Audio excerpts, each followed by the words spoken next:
Bonjour à tous et bienvenue pour ce nouvel épisode des interviews Skill to Sell. Aujourd'hui, je suis avec Maëva de Clever Beauty. Salut Maëva. Salut Jean-François Joseph, comment vas-tu? Je suis super bien. Donc nous, on se connaît par le réseau Choiseul. Tu es lauréate du réseau de l'Institut Choiseul depuis maintenant quelques années dans le sud. Et bah écoute, je vais te laisser déjà te présenter et nous raconter l'histoire de Clever Beauty. Oui.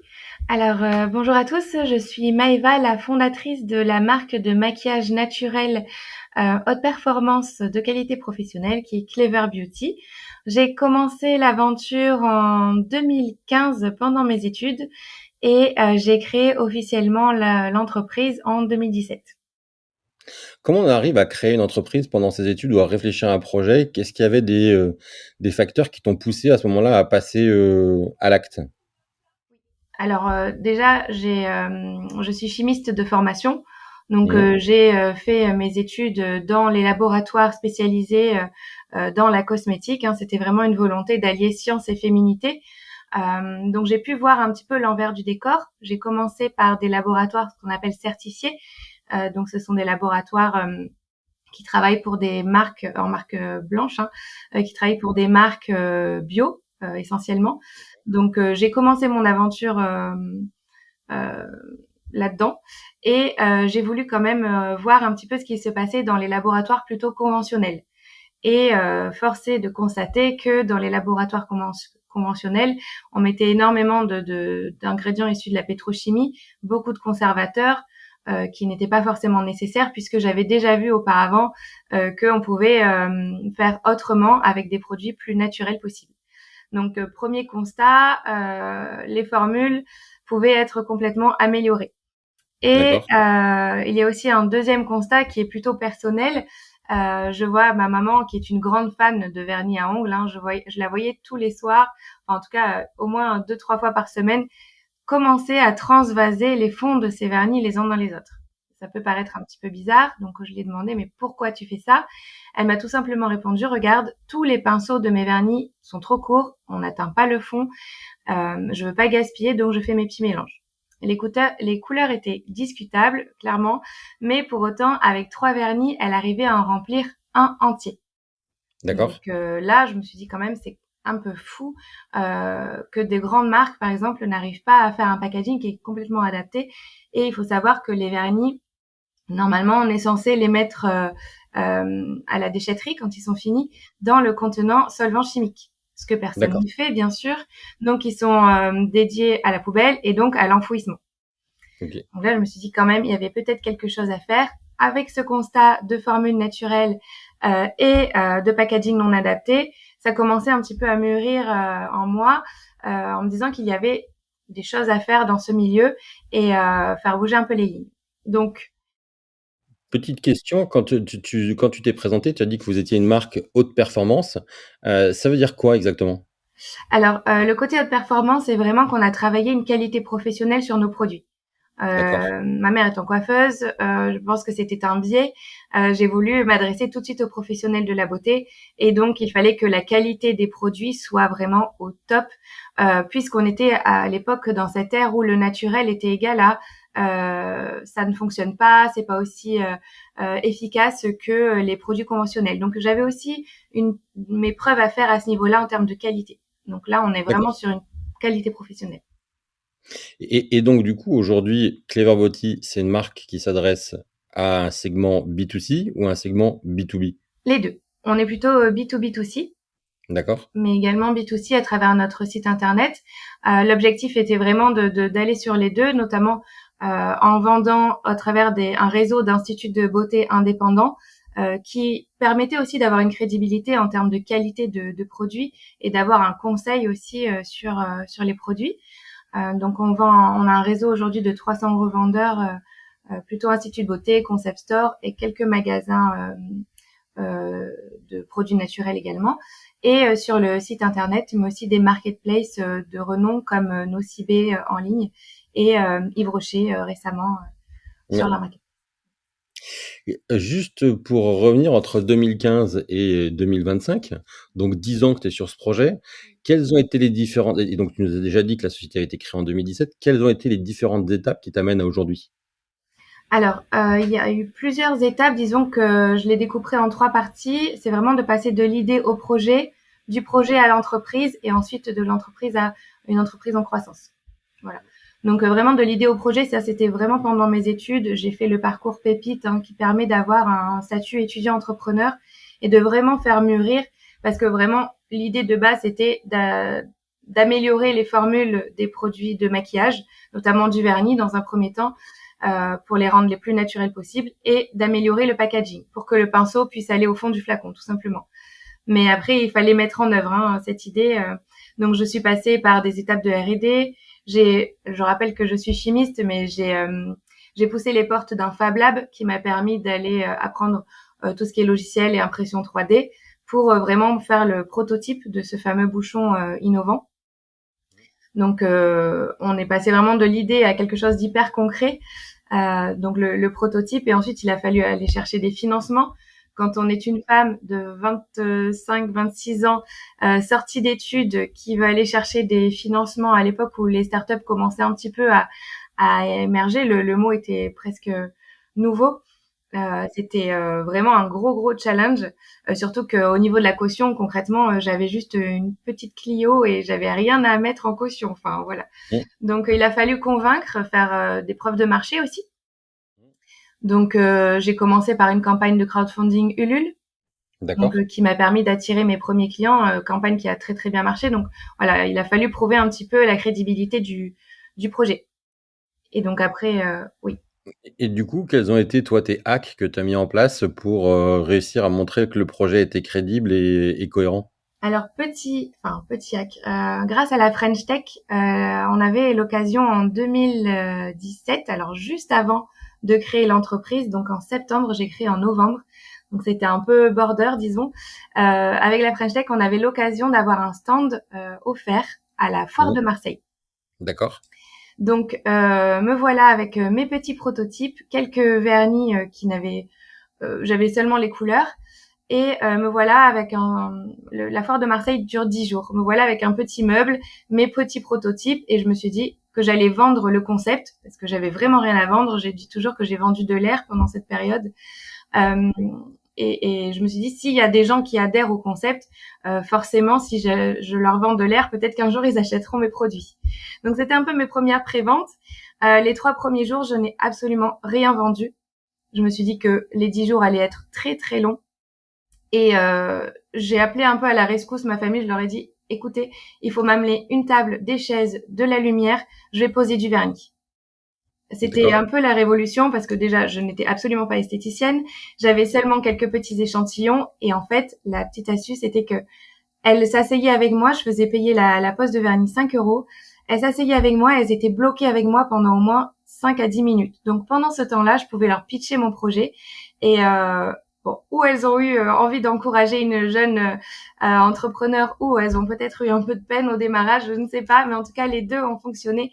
Et j'ai vendu mes premiers vernis, en tout cas mes premières pré-vente, puisque je leur ai dit, voilà, j'ai un concept, j'ai un produit qui sort je ne sais quand, ça peut prendre 6 mois, ça peut prendre 1 an, je vous promets de vous les livrer, mais par contre, voilà, il faut me faire confiance. Et donc, j'ai fait mes premiers petits 800 €, ça paraît rien en 10 jours, mais pour le coup, on fait toujours la pose de vernis sur les salons maintenant, et c'est quelque chose qui fonctionne depuis toujours, et les premières clientes sont encore là d'ailleurs. C'est un bon hack marketing, en fait, de se mettre vraiment dans la position de faire tester le produit de façon concrète C'est pour ça. ce lancement-là. Et du coup, après, pour passer les différentes étapes, comment tu t'es fait conseiller? Comment tu as structuré les choses? Alors j'ai eu cette chance, hein, d'être chez Pépite. Je le disais, c'est un organisme qui permet vraiment d'être accompagné, notamment de l'idée au projet. Et ensuite, j'ai été redirigée vers la pépinière Cleantech au D'accord? Technopole de l'Arbois à Aix-en-Provence, qui a été aussi qui a favorisé un petit peu l'accélération de la création. Donc j'ai été vraiment aidée par des mentors, autant chez Pépite que au Technopole, pour vraiment structurer tout ce qui est business plan, pour vraiment aller chercher des aides financières notamment. Donc on avait vraiment une personne qui s'occupait de nous à la pépinière pour aller chercher tous les financements. Ça, c'était une grosse En étape. en termes d'aide aujourd'hui, du coup, tu as bénéficié de quel type de soutien? C'était des subventions, de prototypage? C'était, de quel type? Alors, subvention, j'en ai eu une toute petite, un peu le fond de tiroir qui était l'aide au dépôt du premier brevet. Donc D'accord. vraiment, j'avais le dernier bout de l'enveloppe et cette aide n'existe plus d'ailleurs. Donc c'était l'APPR, je crois. Et ça, c'était la seule subvention que j'ai eue. J'ai bien sûr tapé à la porte d'initiatives Paydex. Donc ça, c'était aussi les premiers fonds. Ensuite, Initiative permet aussi d'avoir faire un effet de levier avec un prêt bancaire.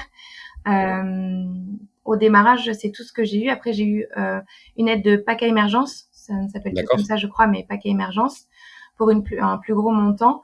Et, euh, et ensuite, quelques années plus tard, je me suis tournée vers le réseau Entreprendre. D'accord. Donc aussi lauréat du réseau Entreprendre. Tout à fait. Un réseau Entreprendre qui fait un effet de levier avec BPI aussi. Donc, j'ai un peu tapé à la porte de tout l'écosystème. Ouais. Bah, écoute, c'est ce qu'il faut faire. Du coup, entre, ce moment de structuration et maintenant, quelles ont été les différentes étapes que tu as franchies et vers où tu veux aller? Et qu'est-ce qui t'a le plus enfin, ça fait beaucoup de questions là que je te pose d'un coup, mais qu'est-ce qui t'a, le plus surpris dans ton parcours et sur lequel tu as le plus appris?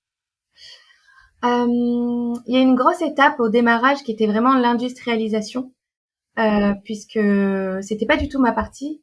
Et donc, en étant allée au Fab Lab et d'avoir vraiment prototypé moi-même mon innovation, ça m'a permis d'apprendre les termes et vraiment de me plonger dans l'univers industriel. Parce que ça n'a aucun rapport avec la beauté. Pour le coup, il faut faire un moule en acier pour l'injection plastique. On part sur de la plasturgie, de la grosse industrie.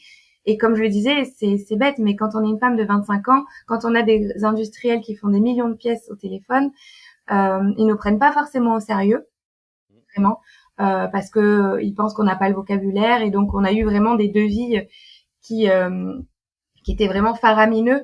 Par, typiquement, pour un moule, on avait des devis à 100 000 euros, alors que en France, pour le mien, on était plutôt autour des 30 000. Donc là, il y a eu un peu à taper du poing aussi pour fabriquer en France. Les moules sont D'accord. plutôt en Chine.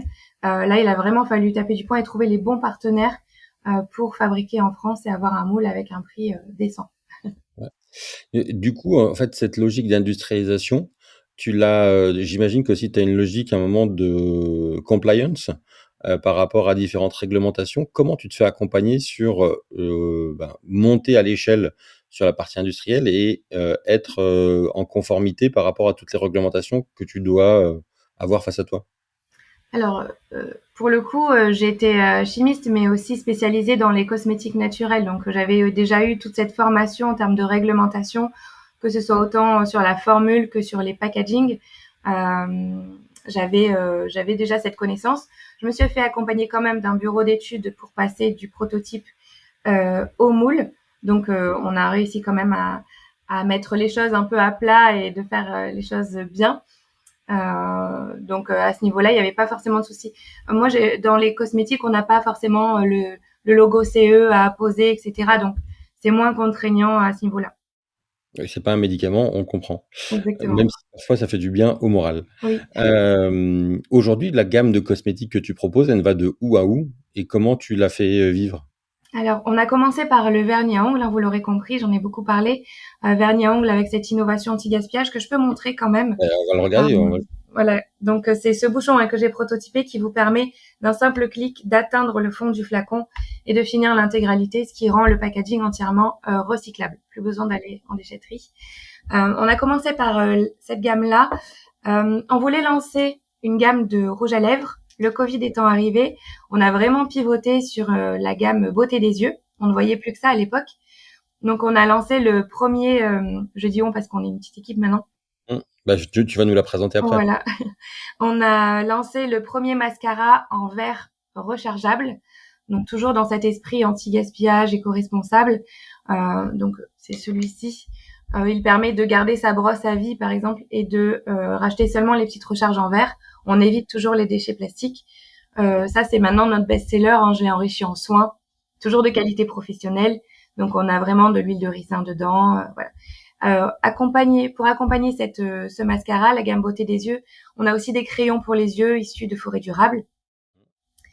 Et l'année dernière, donc, on a enfin réussi à lancer les rouges à lèvres, puisque on a pu dévoiler nos lèvres il y a quelques temps. Après avoir quitté les masques. Voilà, exactement. Donc, rouge à lèvres dans la même veine, hein, flacon en verre, rechargeable. C'est aussi le tout premier rouge à lèvres à avoir ce concept-là. Des couleurs qui sont choisies par nos clientes. On est beaucoup dans la co-création. C'est vraiment une gamme courte, simple, qui permet de faire le maquillage du quotidien, disons, et on travaille sur d'autres produits en collaboration toujours avec nos clientes.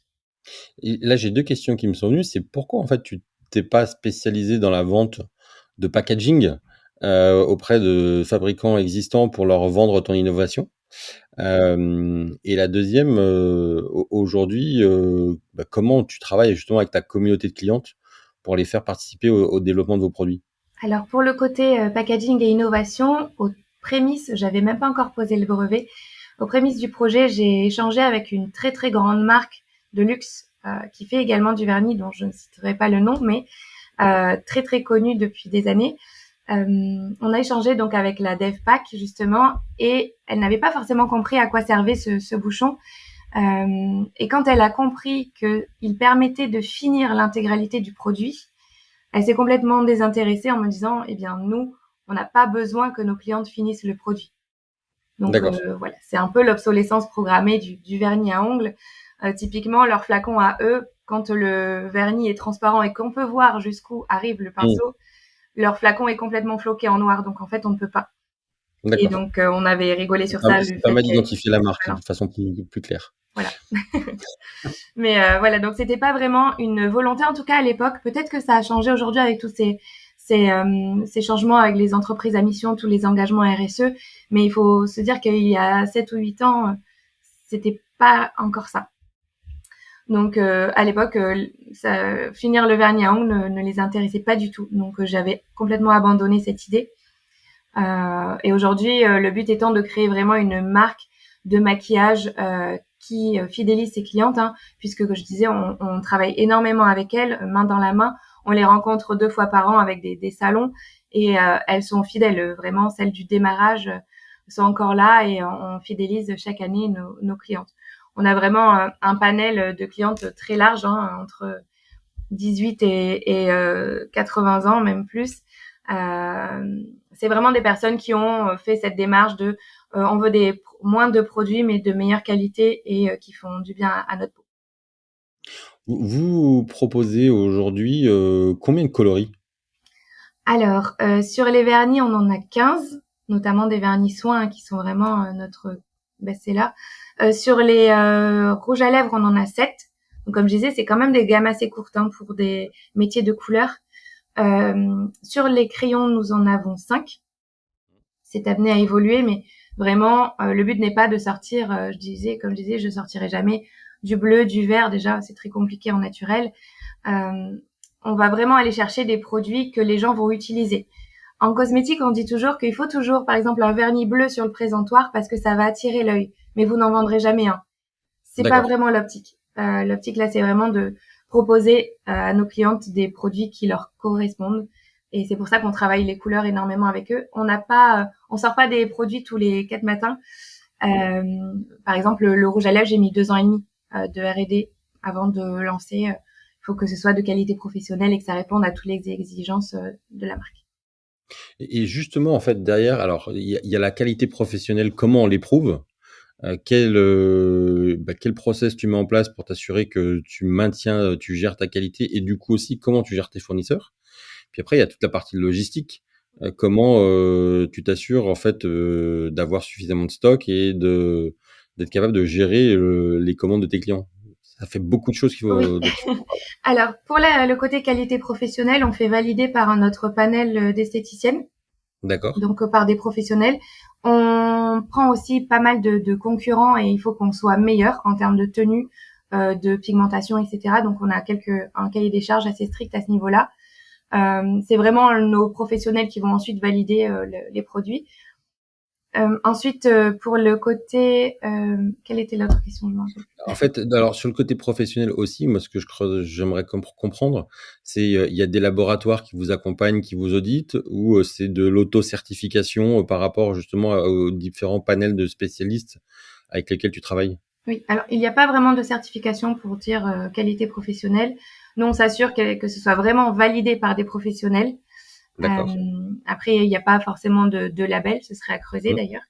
mmh. Et je m'accompagne en effet de laboratoires qui ont une trentaine d'années d'expérience sur les cosmétiques, qui partagent aussi nos valeurs, hyper important, en France aussi. Donc, on source vraiment nos partenaires très finement avant de partir avec eux, parce que déjà, on a un cahier des charges assez strict et il faut aussi qu'ils soient OK pour partir dans l'aventure avec nous, parce que ça peut être assez dérangeant parfois. Ça les bouscule un peu aussi. Et niveau logistique, eh bien, on a tout internalisé. Donc, D'accord, on fait tout ce qui est même envoi des colis, une partie du conditionnement aussi. On fait tout en interne pour s'assurer vraiment de la qualité des produits, de la qualité du service. Euh, et on est en flux tendu, hein, pour le coup. Typiquement, un crayon, ça met 1 an à fabriquer puisqu'on utilise du bois issu de forêt durable. C'est hyper long. Donc, vraiment, d'accord. on a un suivi des stocks qui doit être très fin, mais avec la croissance qu'on rencontre aujourd'hui, parfois, il y a un peu des couacs. Tu es sur, quel rythme de croissance justement? Typiquement, pour vous donner un exemple, l'année dernière, on a fait 400% de croissance sur le digital. D'accord. Donc, on est en forte Sur croissance. 2024, donc ouais, Voilà. on va Difficile souhaiter de que ce gérer soit les pas. stocks. Ouais, ça doit être difficile de gérer comme ça et de l'anticiper.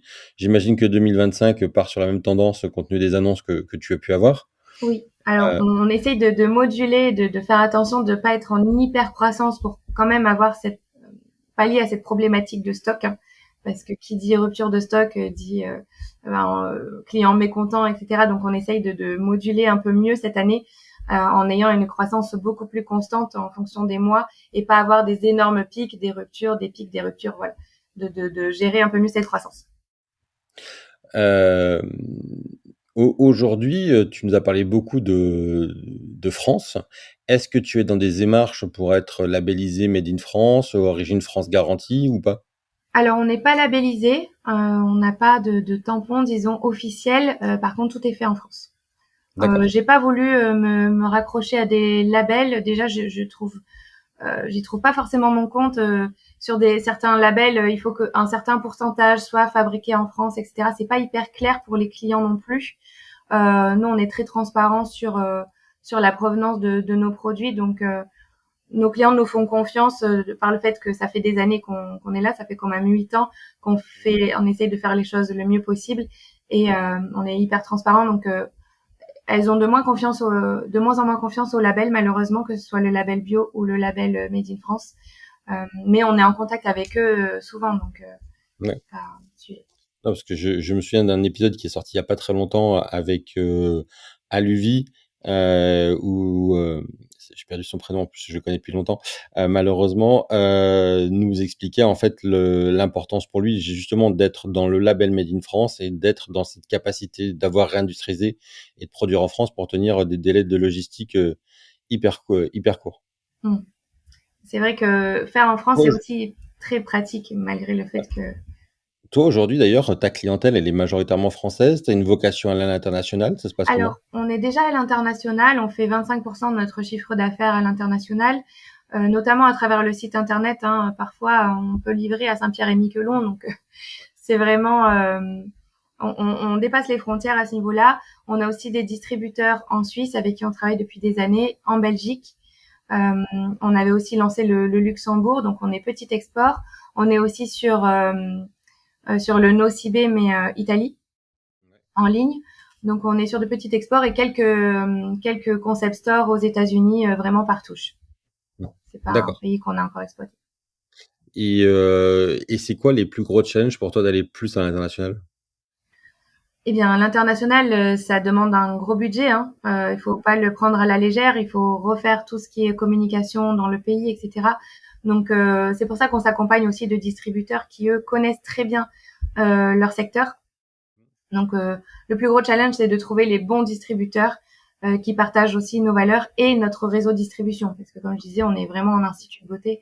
Donc c'est ça vraiment le challenge. Tu as déjà fait des partenariats avec d'autres acteurs qui s'adressent, au même, à la même cible pour faire de la, covente ou, des choses comme ça ou pas Tout à ou fait. jamais? Tout à fait. On travaille avec une marque qui s'appelle À la Clairefontaine, qui Mmh. elle vend sous le principe de d'ambassadrice un peu à la sauce Tupperware Ouais. typiquement. Donc c'est un modèle qui nous va bien aussi puisque ça reste proche de la clientèle. Mmh. Et on avait commencé il y a 5 ans à faire un petit test pour animer Mmh. son réseau d'ambassadrices. Mmh. Et en fait, on n'a jamais arrêté le test depuis 5 ans. D'accord. Elles revendent les produits. C'est un réseau qui grandit de jour en jour. Et on aimerait bien trouver d'autres partenariats comme celui-ci qui nous permet d'avoir vraiment ce côté conseil qu'on aime bien Mmh. auprès des clientes. Aujourd'hui, vous êtes sur un rythme où vous sortez, un nouveau produit, tous les 2 ans à peu près de ce que tu nous expliquais. Y sortir un nouveau coloris, c'est des choses, enfin une nouvelle couleur, même si tu nous as expliqué le pourquoi de la gamme courte, ça fait partie de choses sur lesquelles vous, travaillez régulièrement pour suivre des tendances? Ça se passe comment en fait? Alors, on essaye de pas suivre les tendances justement, puisqu'on a envie vraiment que la cliente l'utilise sur le long terme. Donc typiquement, s'il y a une tendance de vernis à ongles jaunes, on sait très bien qu'elle va l'utiliser que cet été et c'est tout. Donc on n'est pas du tout dans les valeurs anti-gaspi qu'on veut prôner.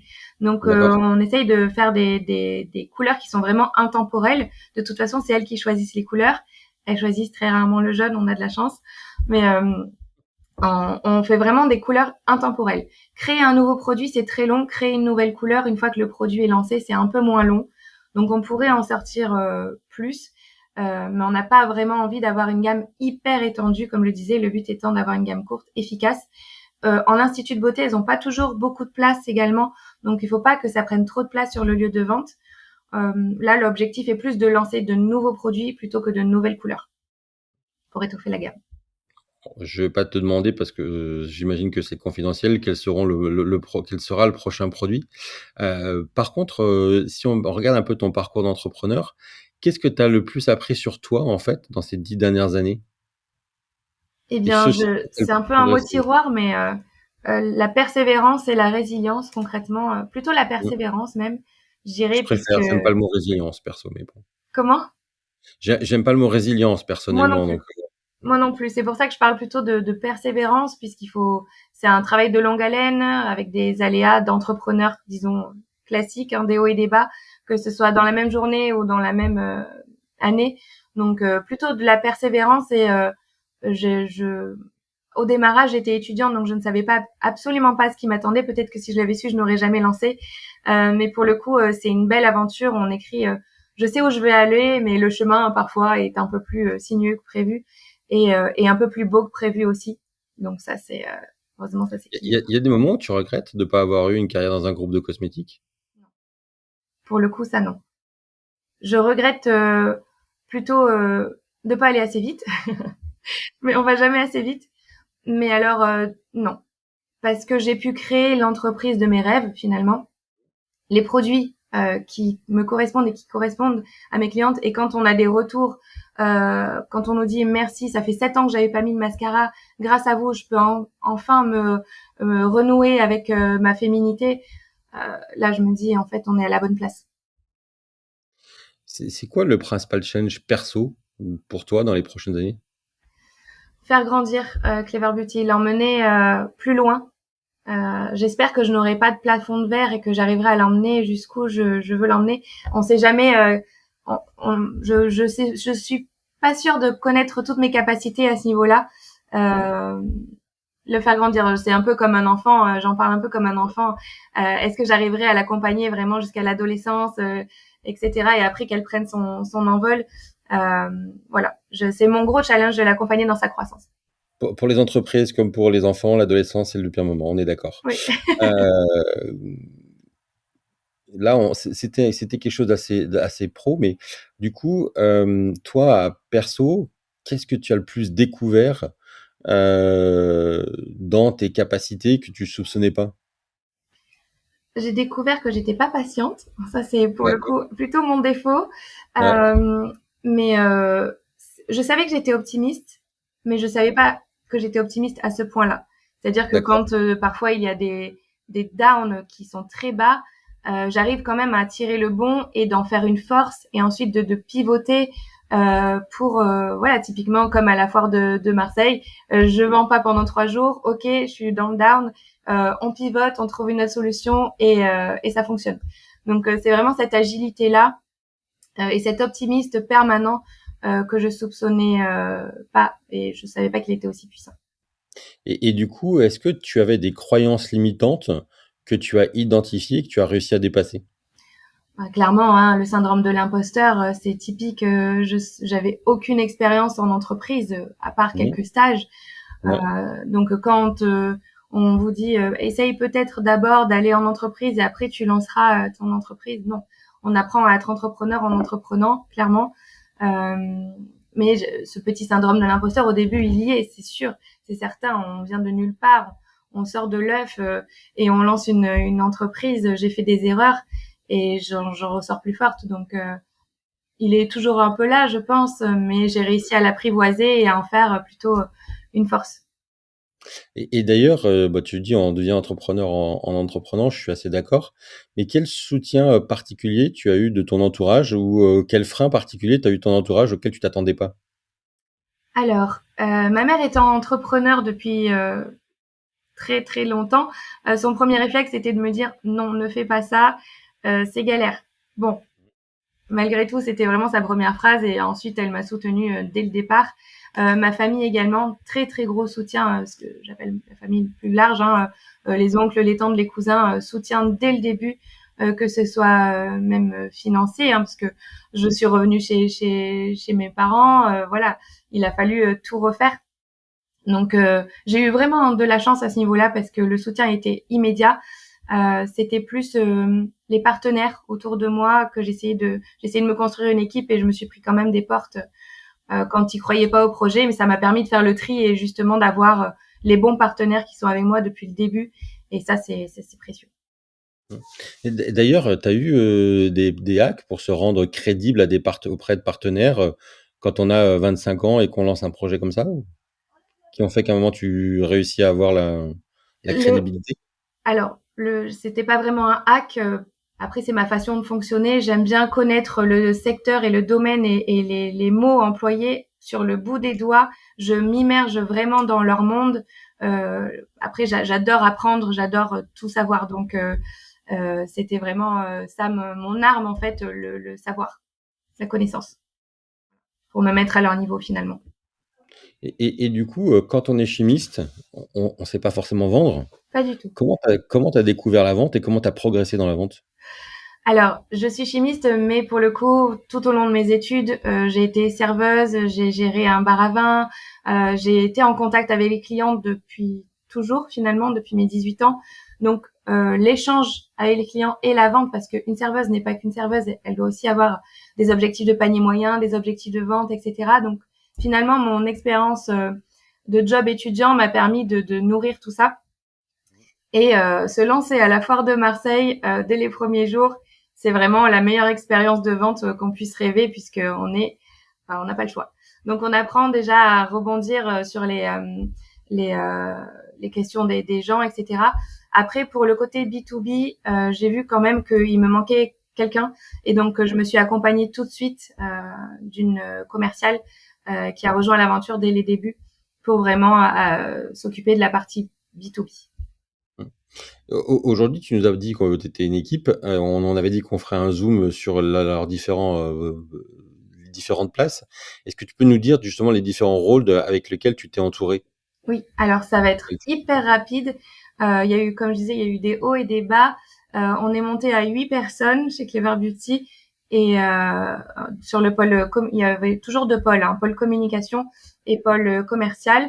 Aujourd'hui, on n'est plus que deux. Donc mon bras droit, hein, qui est aussi associé aujourd'hui, qui est la commerciale dont je parlais tout à l'heure, Mmh. Marianne, et moi-même. Et on n'a jamais fait autant de chiffre d'affaires qu'à deux. Donc en fait, on D'accord. s'est simplement reconcentré sur nos métiers principaux. Même si j'adorais avoir une équipe, le management, ça me plaît énormément, etc.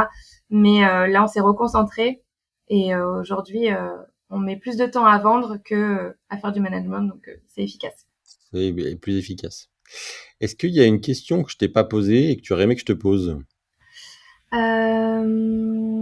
Non, tout était assez clair. Après, peut-être la partie pour le futur, on a le Ouais, bah, côté c'est vrai. export, on a le côté développement de la gamme. On peut teaser un peu, ce sera sûrement sur le teint, puisque nos clients nous le demandent énormément. Et bien se rapprocher de grands groupes comme Yves Rocher, comme on l'a fait il y a quelques mois, c'est vraiment quelque chose que j'ai envie de creuser pour aller toucher plus de monde. Et il n'y a pas de raison que les petites marques ne soient pas en rapport avec les grands groupes. Je pense qu'on peut s'apporter mutuellement et grandir ensemble. Donc, c'est un peu l'objectif. Et d'ailleurs, si demain un grand groupe vient te proposer d'être sa marque nature, qu'est-ce qui te fait dire oui? Qu'est-ce qui te fait dire non? Alors, ce qui me fait dire oui, c'est bien sûr de pouvoir faire grandir le bébé de façon plus exponentielle. Donc ça, ce serait incroyable de donner un nouvel élan à Clever Beauty pour aller plus vite. Toujours cette histoire de patience, hein. Donc ça, ce serait un oui. Après, c'est mieux si l'entreprise partage quand même les mêmes valeurs et qu'on fait pas de Clever Beauty n'importe quoi. Tout ce que j'ai bâti, toutes les fondations, c'est bien si on reste un peu dans la même ADN. Après, Bah, avis si des personnes entendent ça et comprennent le positionnement de Clever Beauty pour l'adresser de cette façon-là. On va basculer dans la dernière partie de ce podcast qui est toujours le quiz improbable. Je rappelle la règle, donc il y a différentes questions. L'idée, c'est une réponse que tu peux développer ou pas ok, en fonction de ton envie. Et tu auras droit à un joker si il y a une question à laquelle tu n'as pas envie de répondre. d'accord. Les gens prennent de moins en moins le joker et je pose de moins en moins les questions les plus embarrassantes. Pas les plus embarrassantes, mais il y a une question qui était très polémique que je ne pose plus parce que je trouve que c'est donner de la valeur à une personne qui n'en mérite pas en ce moment. C'est bien. T'es plutôt thé ou café? Café. T'en prends combien par jour? Au moins 6 ou 7, je pense. Ah, grosse consommatrice. Ouais, un petit peu. Si Clever Botty pouvait parler, quel serait son mot préféré? Son mot préféré? Ouais, Ah, c'est difficile comme question, hein. Son mot ouais, préféré, je pense que ce serait naturel, clairement. ouais. Mais j'ai envie de dire plutôt le côté un peu ambition des femmes, caractère de femme, plutôt remettre la Ambition femme au au centre féminin. du sujet. Naturel au féminin. Voilà, exactement. Ça fait plusieurs mots, mais ça fonctionne. Ouais, ouais. Si tu pouvais embaucher un super-héros comme co-CEO et associé avec toi, qui choisirais-tu et pourquoi? Ah, Wonder Woman, évidemment, Belle ambassadrice de la féminité et complètement. Et de la force de aussi. la force, ouais. Mm. Si Claire Botti était un parfum de glace, bah, alors du coup ça va peut-être rebondir par rapport à votre gamme, ça serait quel parfum? Ou Calisson, quelle couleur? Calisson? Calisson pour Aix-en-Provence, évidemment. D'accord. Vous avez des produits qui sont justement couleur calisson ou pas du tout? Non, on n'a pas de produit couleur Calisson, presque, légèrement. D'accord. Quelle est la chanson qui pourrait être l'hymne de Clever Beauty? Celle de Beyoncé ou Run the World. D'accord. Si tes concurrents étaient des personnages de dessins animés, qui seraient-ils? Picsou? Mmh, on voit tout de suite que c'est pas les mêmes objectifs. Non. Quel est le plat le plus bizarre que tu aies mangé lors d'un déjeuner d'affaires? Alors, c'était très récemment, j'ai mangé au bistrot Top Chef et un des chefs nous a fait un dessert avec des flageolets. Donc, et je déteste les flageolets. Il a réussi. Challenge réussi avec brio. Mais c'est D'accord. particulier. Donc c'était bon. Oui, c'était bon. Tu recommandes. Oui. Quelle pourrait être la mascotte pour représenter Clever Beauty? Euh, Pas forcément une mascotte, plutôt une femme élégante. Si tu pouvais voyager dans le temps, à quelle période aurais-tu aimé entreprendre? Ah, difficile. Dans les années Woodstock, je pense. En termes de make-up, ça devrait. Il y avait deux clivages, je pense, celle qui se maquillait absolument pas et celle Ouais, qui se maquillait vraiment très fort, un peu à la, ouais, un peu à la 70s, quoi. d'accord. Est-ce que toi, tu es plutôt McDo ou gastro? Plutôt gastro. Est-ce que tu es plutôt lundi matin ou vendredi soir? Vendredi soir, toujours. La C'est le fête? côté serveuse, ça, hein, qui revient. Ah, du coup, quelle est la chose la plus étrange que tu aies dans ton bureau? Alors, on m'a offert un petit rouleau de scotch, mais c'est un bonhomme qui est assis sur des toilettes. Et dans les toilettes, il y a des petits trombones. Mais D'accord, il est dans mon bureau. C'est très bizarre. OK. Ça n'a aucun rapport. Voilà. Écoute, merci beaucoup pour ton temps, Maëva. Si des auditeurs souhaitent te contacter, quel est le meilleur canal pour venir vers toi? Sur LinkedIn, OK. notamment Maëva Bentitala sur LinkedIn, ou également sur Clever Beauty sur Instagram, Clever Beauty FR. Et chose dont on n'a pas parlé, le site internet de Clever Beauty pour commander, il faut aller sur quelle adresse? Clever-beauty.com. OK, super, je le mettrai en lien. Super. Est-ce que tu aurais une personne à recommander, pour passer, la prochaine fois en interview à ta place?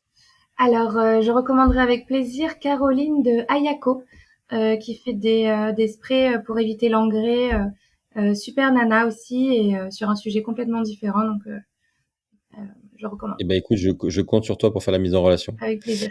Merci beaucoup Maëva pour ce temps passé ensemble et puis, à très bientôt. À très bientôt.